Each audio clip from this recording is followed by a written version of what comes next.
Hi friends, ఈరోజు అసలు stock market crash ఎందుకు అయిందో తెలుసుకుందాం. అసలు స్టాక్ మార్కెట్ క్రాష్ ఎందుకు అయింది? ఆల్మోస్ట్ ఒక 28 ఇయర్స్లో ఇదే బిగ్గెస్ట్ క్రాష్ అని మన న్యూస్ చెప్తుంది. ఎవ్రీ 4 ఇయర్స్కి ఒకసారి మార్కెట్ అనేది కరెక్షన్ అయితే అవుతుంది. అంటే మార్కెట్ ఒకసారి కిందకి వచ్చి మళ్ళీ పైకి వెళ్ళే సిచ్యువేషన్ ఫామ్ అవుతుంది. అంటే ఇది ఒక సైకిల్ లాగా ఎవ్రీ ఇయర్ జరుగుతుంది. లైక్ ఎవ్రీ 4 ఇయర్స్కి జరుగుతుంది. అసలు ఇంత పెద్ద హ్యూజ్ క్రాష్ ఈసారి రావడానికి రీజన్ ఏంటి? ఇంత ముందు క్రాష్ ఎప్పుడు వచ్చిందంటే మన కోవిడ్ టైంలో వచ్చింది.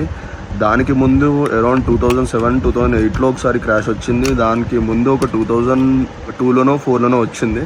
అంటే ఎవ్రీ 4 ఇయర్స్కి ఒక సైకిల్ లాగా ఇది ఒక మార్కెట్ అనేది ఒక డిప్ తీసుకొని మార్కెట్ పైకి వెళ్ళే సినెరియో ఫామ్ చేస్తుంది. ఈసారి హెవీగా డిప్ తీసుకుంది. ఇలాంటి ఒక సిచ్యువేషన్ ఎందుకు ఫామ్ అయింది అంటే ఇవన్నీ ఒక గ్లోబల్ కాజెస్ వల్ల, అంటే వార్స్ లాంటివి జరిగినాయి, యూఎస్ ఎలక్షన్స్, ట్రంప్ ఎలక్షన్స్ వల్ల జరిగినాయి, ఇంకా యూఎస్ ఫెడ్ రేట్ కట్ వల్ల జరిగినాయి కొన్ని. ఇంకా మన ఇండియన్ కంపెనీస్ అన్నీ 4 ఇయర్స్ సైకిల్ అనేది కూడా ఈసారి వచ్చింది. వీటితో పాటు మిగతావి కూడా వచ్చినందుకు మన మార్కెట్ అనేది హ్యూజ్ సెల్లింగ్ చూసే సిచ్యువేషన్ ఒకటి ఫామ్ అయింది. చైనా ఏం చేసిందంటే ఒక పుకార్ పుట్టించింది మన ఇండియన్ స్టాక్ మార్కెట్ పైన. అసలు ఏమని పుకార్ పుట్టించిందంటే బై చైనా సెల్ ఇండియా అని చెప్పి ఒక పుకార్ పుట్టించింది.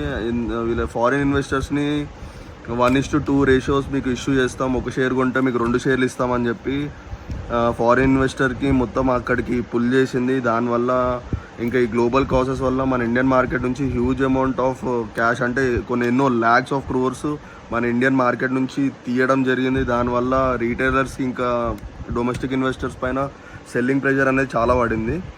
దానివల్ల మార్కెట్ అనేది చాలా బ్లీడ్ అయింది. లార్జ్ క్యాప్ కంపెనీస్ అయితే ఆల్మోస్ట్ ఒక 20-25% కరెక్ట్ అయినాయి.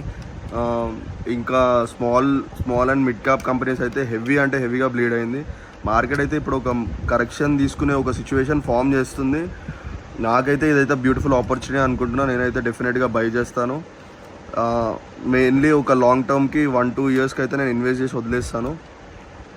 షార్ట్ టర్మ్కి కూడా మీరు ఇన్వెస్ట్ చేయొచ్చు. షార్ట్ టర్మ్ అయితే మార్కెట్ కంప్లీట్ కరెక్షన్ తర్వాతనే మీరు కరెక్ట్ స్టాక్ని పిక్ చేసి ఇన్వెస్ట్ చేయండి. మంచి రిటర్న్స్ ఇచ్చే ఛాన్సెస్ అయితే హ్యూజ్గా ఉన్నాయి. మేబీ 3-4 ఇయర్స్కి మనకు హెవీ బుల్ రన్ వచ్చే సినేరియో ఫామ్ చేస్తుంది మార్కెట్. ఇప్పుడు నిఫ్టీ ఇక్కడ నుంచి కరెక్షన్ చేయాలని నేనైతే హోప్ చేస్తున్నాను. ఇంకా బేర్ మార్కెట్ నేను బేర్ మార్కెట్ని అయితే తీసుకునే సినేరియోలో అయితే అస్సలు లేను. నాకైతే బుల్ మార్కెట్ కంపల్సరీ కావాలి.